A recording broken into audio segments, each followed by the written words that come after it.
Hi, this is Randy Fitting with Right Side of the Chart, and this is a mid-session update for Thursday, November 12th, 2020.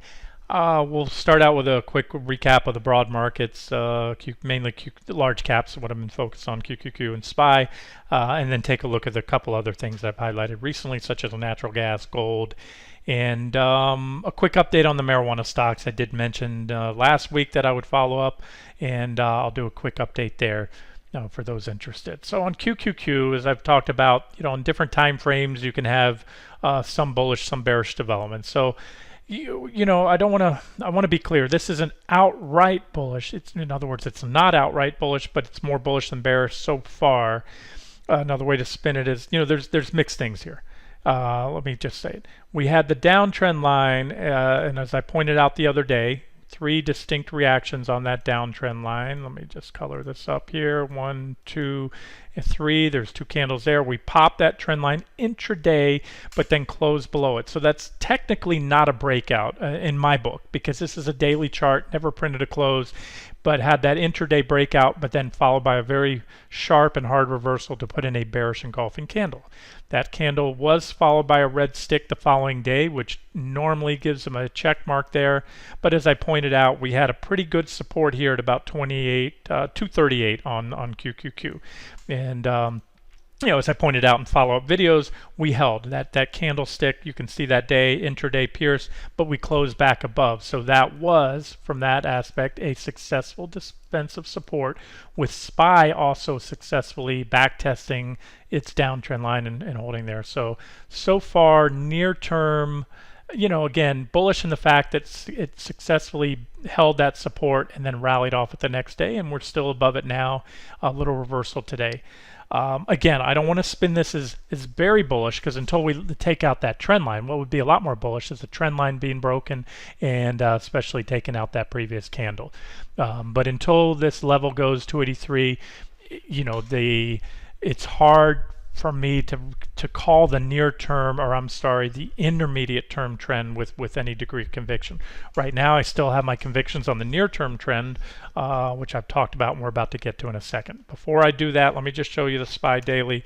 And again, I recap this for those of you that might not have caught the last couple of videos. So on SPY, we had a very comparable downtrend line, almost identical, same reaction points at the same day. That's what I mean by that. This peak back here, another reaction right there, and then two candles before the breakout, followed by a very impulsive breakout. There was a big dichotomy that day. I talked about it, what that was. That was the day the news on the vaccine came out. Travel and leisure stocks and airline stocks exploded. Everything that had been beat down hard from COVID rallied hard, but then they faded that really hard the next day. We put in a divergent high. That is worth noting. First time in a long time that we've had negative divergence on both the RSI as well as the PPO. This divergent high, we had PPO only divergence, not RSI divergence.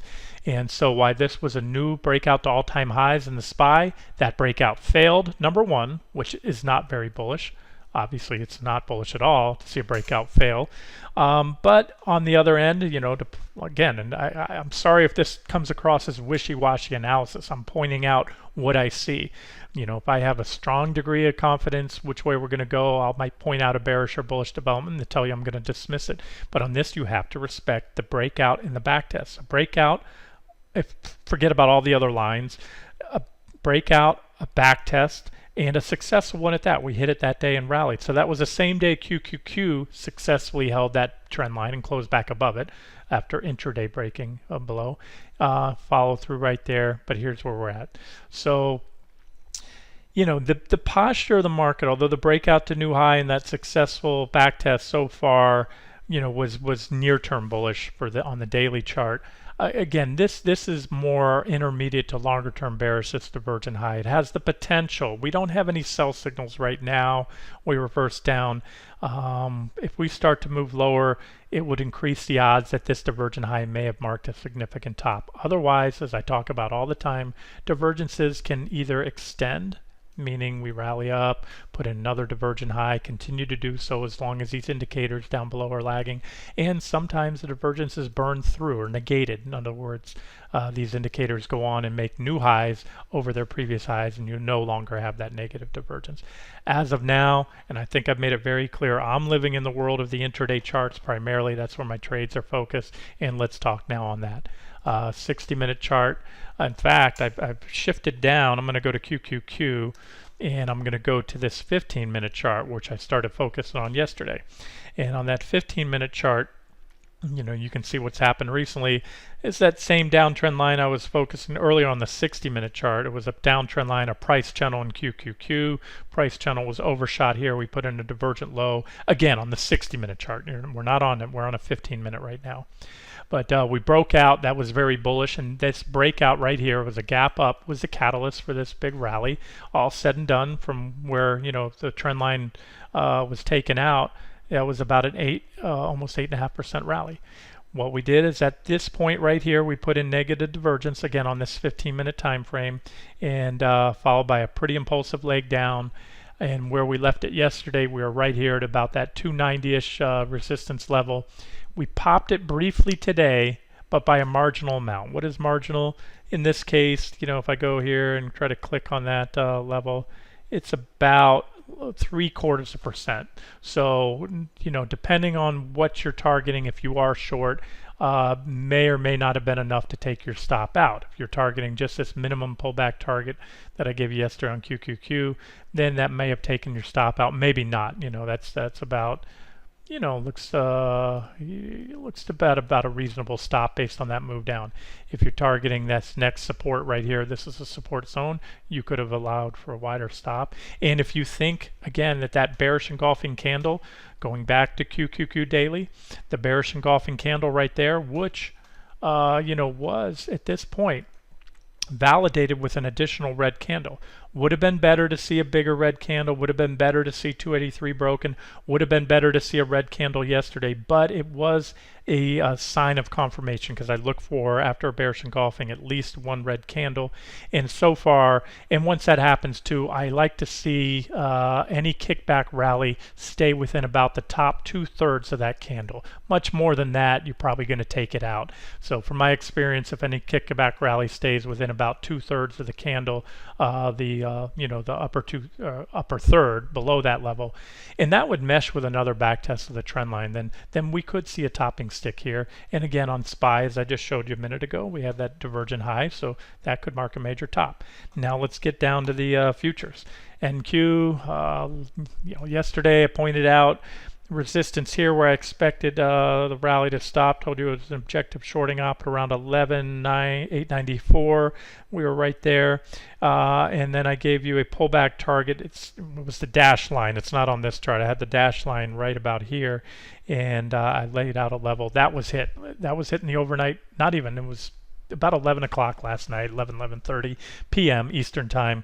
We hit my minimum pullback target, and that was also coming into this downtrend line. So we hit that, had a very marginal new high to that uppermost bounce target resistance level I had, 11,943.75.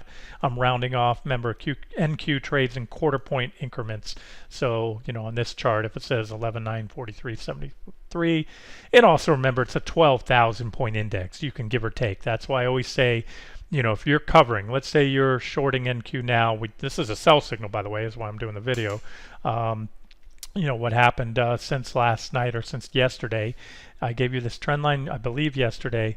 Since then, overnight, with that little, after the trend line was hit, that minimum pullback target, we made a marginal new high, and it gave us this negative divergence right here.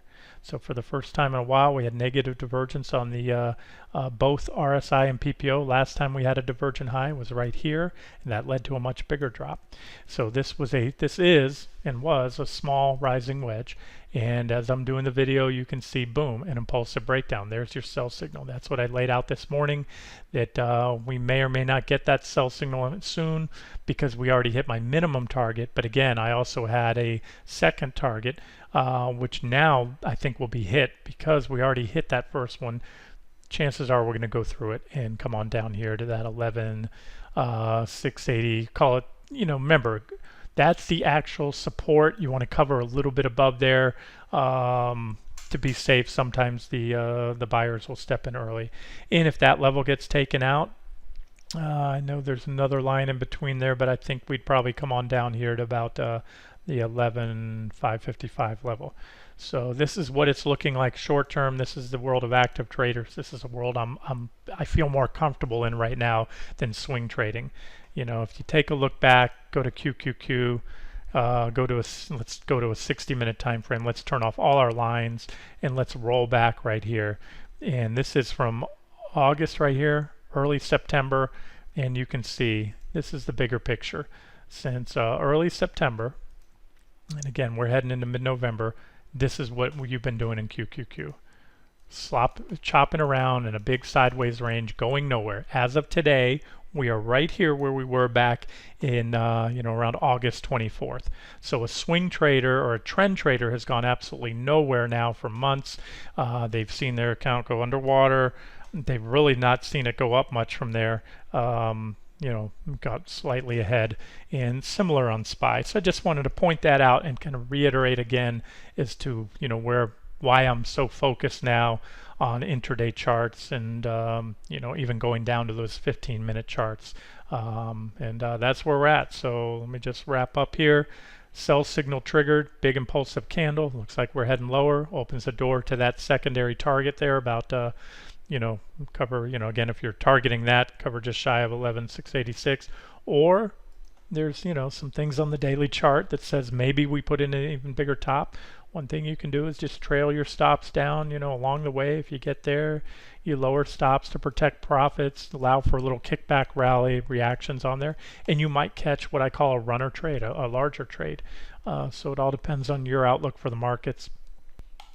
Lately I can tell you, it's been pretty lucrative, at least for me, trading just these, the shorter term, sometimes 1, but usually 2, 3, 4, 5% rips and dips based on these 60-minute and even 15-minute charts.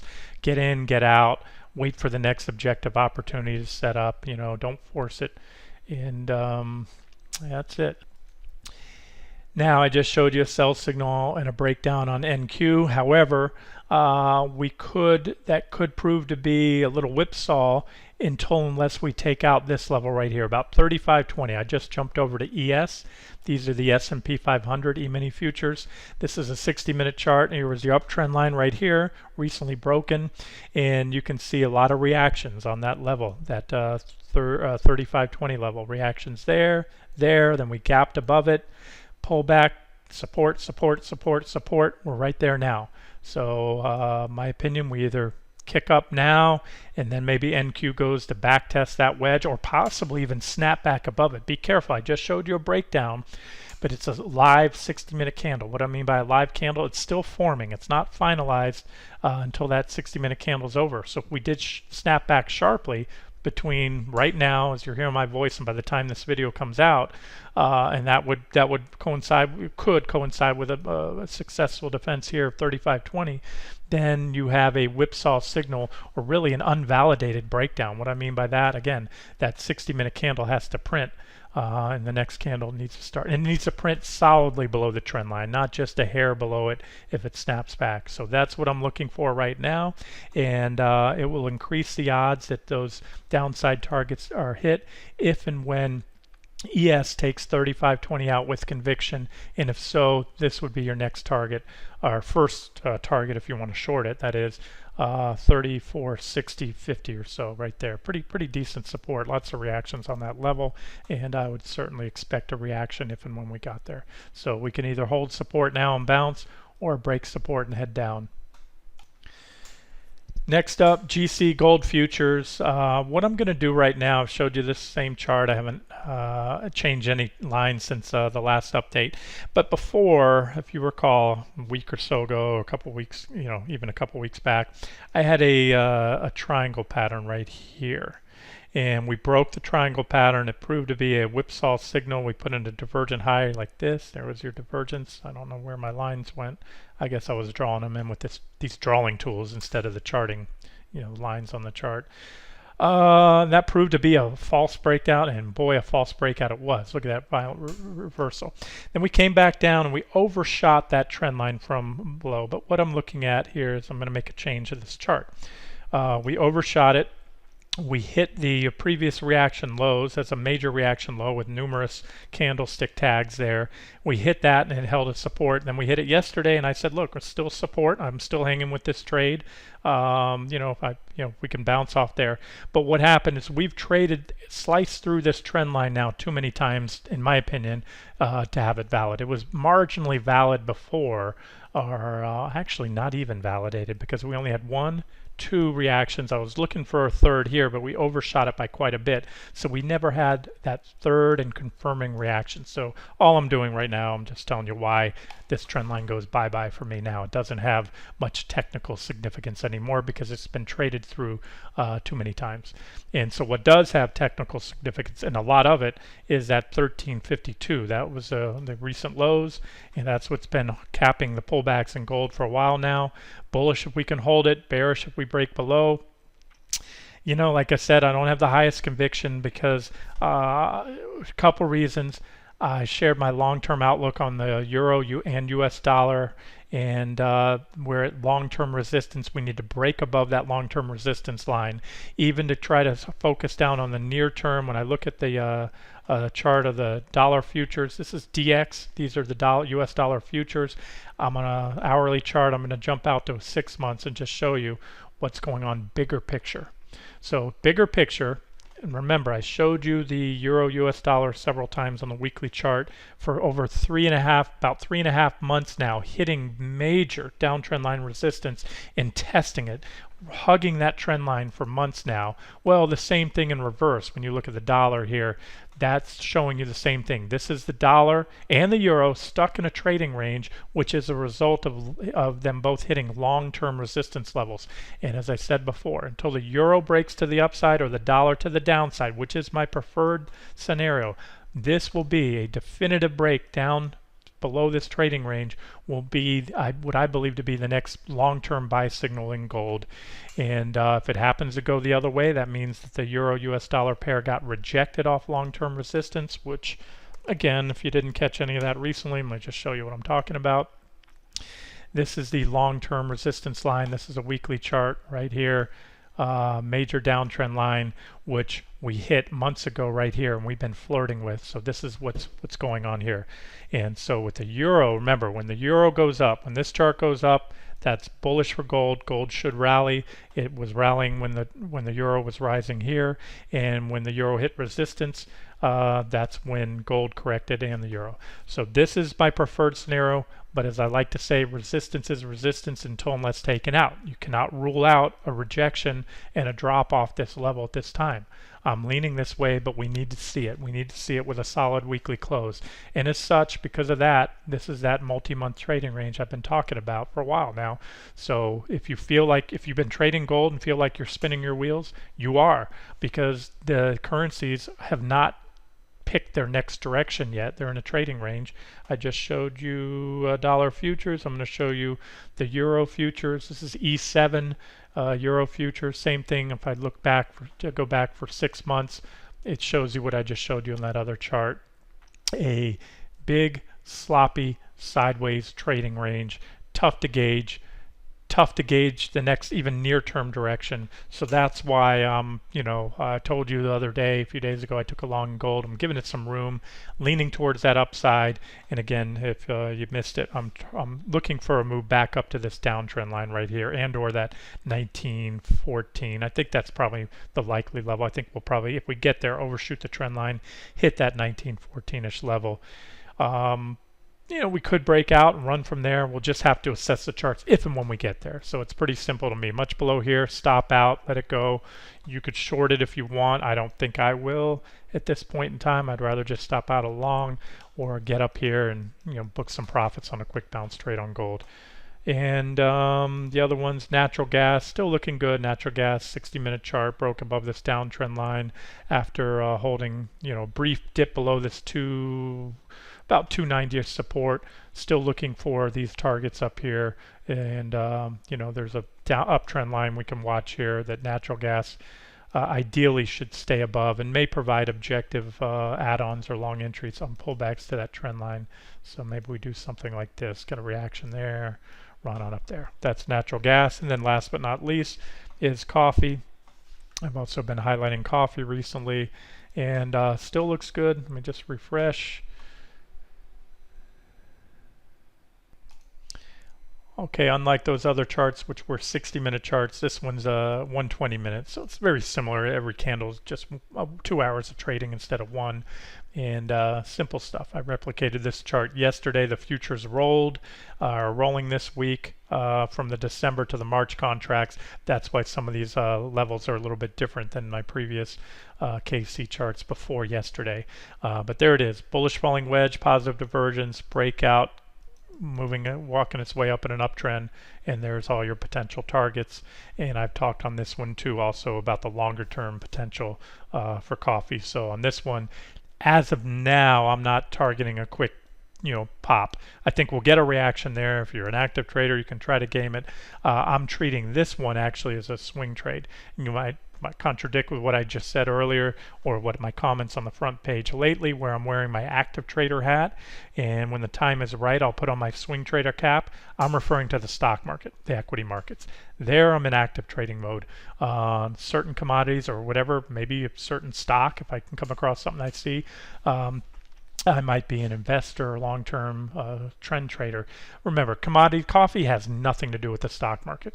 There's almost zero correlation between this chart and the stock market. So it's one way to be diversified, number one. But I just wanted to explain that coffee is a little. It's actually more conducive to swing trading, in my opinion, than very active trading anyways. You don't have the liquidity in coffee that you do in the NASDAQ 100, nor do you have the round-the-clock trading. It's kind of quirky trading hours on coffee futures. Oh, and I'm sorry, for those of you that don't trade futures, I know there's a lot of you, 60-minute chart. JO is your go-to ETN, tracks coffee.